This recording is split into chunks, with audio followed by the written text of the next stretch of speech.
Mohan Yadav cabinet की बैठक में किसानों को लेकर बड़ा फैसला। बकाया जलकर में ब्याज और जुर्माने की राशि माफ की गई।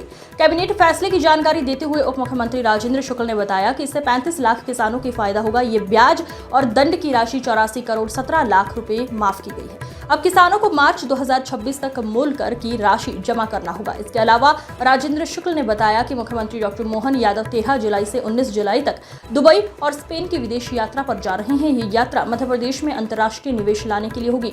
आज कैबिनेट ने वन विभाग के कैंपा फंड की 1478.38 करोड़ राशि के उपयोग की मंजूरी दी है। उससे पौधारोपण सहित अन्य कार्य किए जाएंगे। आज कैबिनेट ने रोजगार की दिशा में बड़ा फैसला लेते हुए बिजली वितरण कंपनियों के लिए 49,263 नियमित नवीन पद स्वीकृत किए गए हैं, जिससे ठेके के आउटसोर्स पद कम किए जाएंगे। कैबिनेट बैठक में सीएम ने सभी मंत्री को विजन डॉक्यूमेंट जल्द तैयार करके देने के निर्देश दिए हैं, ताकि उसके अनुसार बजट प्रावधान हो सकेगा। आज कैबिनेट की बैठक में स्टाम्प और पंजीयन संशोधन का अधिनियम का अनुमोदन किया है, जिससे 212 करोड़ का राजस्व मिलेगा। आज कैबिनेट में जनजातीय बाहुल्य क्षेत्रों में 66 आंगनबाड़ियों के लिए नवीन पद और भवन मंजूर किए हैं। ये आंगनबाड़ियां केंद्र और राज्य के सहयोग से खोली जाएगी। लाडली बहना की राशि 12 जुलाई को दी जाएगी। आज कैबिनेट में 10 जुलाई को गुरु पूर्णिमा पर्व मनाने को लेकर चर्चा हुई। प्रदेश के सभी स्कूल कॉलेजों में मनाए जाएंगे। कैबिनेट में मुख्यमंत्री डॉक्टर मोहन यादव ने अपने लुधियाना दौरे और वहां से मिलने वाले निवेश प्रस्तावों को लेकर चर्चा की। आज एक अन्य वीआरटीएस हटाने के सरकार के फैसले पर एक रिपोर्ट को लेकर कैबिनेट में चर्चा हुई, जिसमें बताया गया कि इंदौर और भोपाल में वीआरटीएस हटने से सड़क हादसों में 51% और मौत के 70% की कमी हुई है। वहीं दूसरी ओर आज की कैबिनेट में ऊर्जा विभाग की विद्युत वितरण कंपनियों में 49,263 नए पद नियमित स्वीकृत हुए हैं। इसी को लेकर यूनाइटेड फोरम संगठन के मीडिया प्रभारी ने मांग की है कि नई भर्ती होने से पहले 5,000 विद्युत संविदा अधिकारी कर्मचारियों को नियमित करें। 8 वर्ष से 10 वर्ष का कार्य अनुभव सभी संविदा कर्मी संपूर्ण चयन प्रक्रिया के तहत लिखित साक्षात्कार मेरिट के माध्यम से भर्ती हुए हैं, उनका क्या किया जाएगा। सभी को नमस्कार। आज मुख्यमंत्री डॉक्टर मोहन यादव जी की अध्यक्षता में कैबिनेट की बैठक संपन्न हुई है। 10 जुलाई को गुरु पूर्णिमा के अवसर पर प्रदेश के सभी स्कूल्स और कॉलेजेस में 2 दिवसीय गुरु पूर्णिमा उत्सव का कार्यक्रम आयोजित किया जाएगा, ऐसा मुख्यमंत्री जी ने निर्देशित किया है, जिसमें सभी जनप्रतिनिधि, प्रबुद्ध नागरिक, गुरुजन एवं साधु संतों की भागीदारी सुनिश्चित होगी। हम सब के लिए जैसा कि आप जानते हैं कि कुलपति को कुलगुरु का के नाम का जो दर्जा मुख्यमंत्री जी ने दिया था, जवाहरलाल नेहरू यूनिवर्सिटी ने भी उसको अडॉप्ट किया है और कुलगुरु का नाम कुलपति की जगह स्थापित किया गया है। रक्षाबंधन पर लाडली बहनाओं को 250 रुपये की वित्तीय सहायता की राशि की वृद्धि होने वाली है। 9 अगस्त को रक्षाबंधन है। उस दिन 1 करोड़ 27 लाख लाडली बहनाओं को अब 250 बढ़ाकर करीब 1,500 रुपये हो जाएगा। 12 तारीख को ये जारी होगा, 12 जुलाई को। निषाद राज सम्मेलन का आयोजन होने जा रहा है। 10 जुलाई को निषाद राज जयंती में निषाद राज सम्मेलन होगा, जिसमें मत्स्य पालन के क्षेत्र में कार्यरत व्यक्तियों के कल्याण के लिए योजनाएं वहां पर घोषित होंगी। इस सम्मेलन में पारिश्रमिक दरों में वृद्धि, बोनस वितरण, विश्राम हेतु जलाशयों के किनारे प्लेटफॉर्म की स्थापना एवं 5 करोड़ की लागत से आधुनिक केवट प्रशिक्षण संस्थान की भोपाल में स्थापना की जाना प्रस्तावित है। ये माझी और केवट समाज निषाद राज से सम्मेलन और निषाद राज जयंती के अवसर पर एक बड़ी सौगात इस समाज के लोगों को मिलेगी। विज़न डॉक्यूमेंट 2023 से 28 के बीच में सभी विधायकों को बना के तैयार करना है अपने क्षेत्र का एक समग्र विकास की योजना।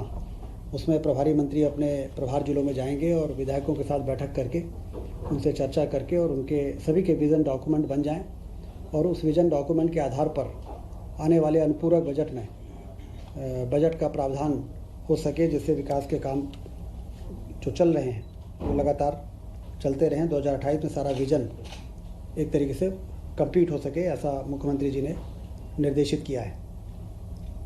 लुधियाना में मध्य प्रदेश में निवेश के अवसरों पर इंटरैक्टिव सत्र हुआ है 7 जुलाई को।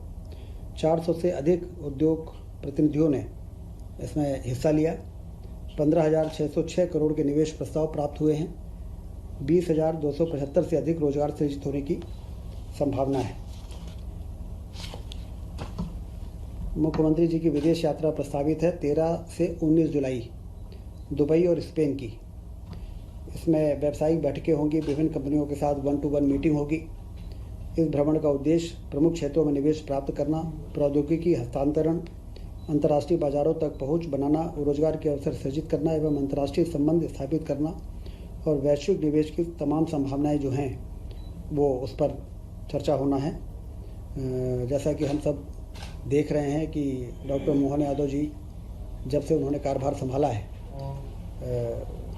रीजनल इंडस्ट्रियल कॉन्क्लेव से लेके ग्लोबल इन्वेस्टर समिट और अब लगातार इंटरेक्टिव सेशंस, विदेश यात्राओं में जाके और मध्य प्रदेश के ब्रांडिंग करना, मध्य प्रदेश की पोटेंशियल को बताना, इसके बहुत अच्छे परिणाम सामने आ रहे हैं। उसी कड़ी में ये विदेश यात्रा भी काफ़ी लाभदायक साबित होगी। 13 जुलाई से 19 जुलाई दुबई और स्पेन। BRTS हटने से बहुत अच्छे परिणाम सामने आए हैं। भोपाल जनवरी 2024 में मुख्यमंत्री जी ने BRTS को हटाने का निर्णय लिया था, आम भावनाओं और जो मांग थी, और उसके जो रिज़ल्ट आए हैं, हादसे में, एक्सीडेंट्स में 51% की कमी आई है और मौत में 70% की कमी आई है। तो कंजेशन के कारण और ट्रैफिक के कारण जो दुर्घटनाएं होती थी, ये एक महत्वपूर्ण सकारात्मक परिणाम कैबिनेट के एजेंडे में अब आया है। कैबिनेट के पहले जो ऐसे महत्वपूर्ण विषय पर चर्चा होती है उसकी भी जानकारी आपको देने से वो पूरा एक शेयर हो जाता है। जो घटनाक्रम पिछले दिनों में हुए हैं उसकी भी चर्चा होती है कैबिनेट में, और फिर हम एजेंडे में आते हैं। तो जो चर्चा होती है वो भी आपके साथ शेयर करना, क्योंकि कभी कभी आप लोग पूछते हैं कि इसके अलावा और क्या बात हुई है, तो पहले हमें बता देना, ठीक है।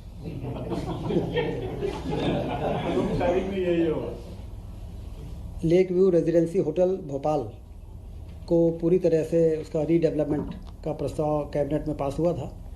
आज DBFOT जो PPP मोड पे ये काम के टेंडर ऑलरेडी फ्लोट हो चुके हैं, उसमें निवेश संवर्धन की दिशा में एक महत्वपूर्ण फैसला लिया गया है कि इसमें पंजीयन और मुद्रांक शुल्क जो भी डेवलपर आएगा उस राशि की प्रतिपूर्ति की जाएगी, जिससे इन्वेस्टर फ्रेंडली हो और अच्छे बड़े ग्रुप्स आए यहाँ पर और एक अच्छा होटल वहाँ पर बना सके।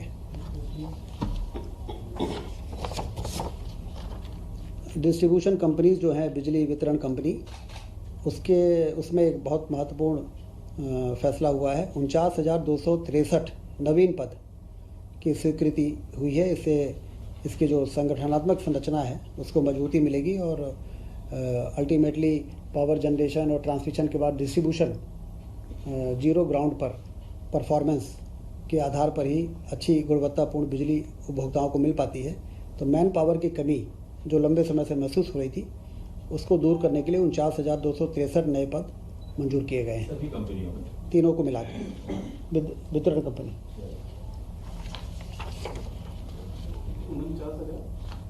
49,263 ये नए पद हैं और अब नियमित पद इनको मिला के 77,298 हो जाएंगे। ये रेगुलर पद है। और इस बीच में जो कुछ संविदा और आउटसोर्स वाले हैं वो माइनस हो जाएंगे और ये एडिशनल रेगुलर पद आ जाएंगे। प्राइस सपोर्ट स्कीम के अंतर्गत ग्रीष्मकालीन मूंग एवं उड़द उपार्जन हेतु निःशुल्क शासकीय प्रतिपूर्ति, हानि की प्रतिपूर्ति एवं रबी विपणन 2024-25 में लक्ष्य से अधिक उपार्जित ग्रीष्म मूंग की स्वीकृति मिली है, क्योंकि लगभग 20 लाख टन मूंग के उपार्जन की संभावना है और हमें भारत सरकार से 3.51 लाख जो खरीदी की मंजूरी मिली है। उसके लिए कैबिनेट ने ये प्रस्ताव पारित किया है कि केंद्र सरकार को और हम एक पत्र लिखें और 8,57 लाख मैट्रिक टन जो टोटल उपार्जन का 40% होता है, उसकी मंजूरी के लिए केंद्र सरकार को पत्र लिखने का फैसला कैबिनेट में हुआ है।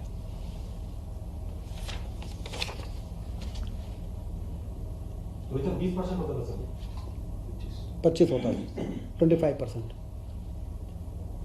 जल संसाधन विभाग के अंतर्गत कृषि सिंचाई जलकर की राशि में ब्याज राशि काफ़ी हो गई थी, शास्ति दंड, वो जलकर की राशि किसान जमा नहीं कर पाए। लगभग 35 लाख किसानों को एक बड़ी राहत, बहुत ही उनको मदद की दृष्टि से उनकी जो दंड राशि है उसको माफ़ करने का फैसला हुआ है। लगभग 84 करोड़ रुपए 84। मध्य प्रदेश की कैबिनेट के द्वारा आज ऊर्जा विभाग की वितरण कंपनियों में 49,263 नए पद स्वीकृत किए गए हैं। इसमें हम माननीय मुख्यमंत्री जी एवं माननीय ऊर्जा मंत्री जी का स्वागत वंदन अभिनंदन करते हैं। इसी के साथ मांग करते हैं जो बिजली कंपनियों में 8 साल से 10 साल से 14 साल के अनुभवी संविदा अधिकारी कर्मचारी काम कर रहे हैं, जो सारी चयन प्रक्रिया पूर्ण कर आए, नियमित परीक्षाओं के माध्यम से आए, लिखित परीक्षाओं के माध्यम से आए, मेरिट सूची के माध्यम से आए, तो सबसे पहले जो 5000 संविदा अधिकारी काम कर रहे हैं इन्हें नियमित किया जाए, इनके कार्य के अनुभव का लाभ लिया जाए।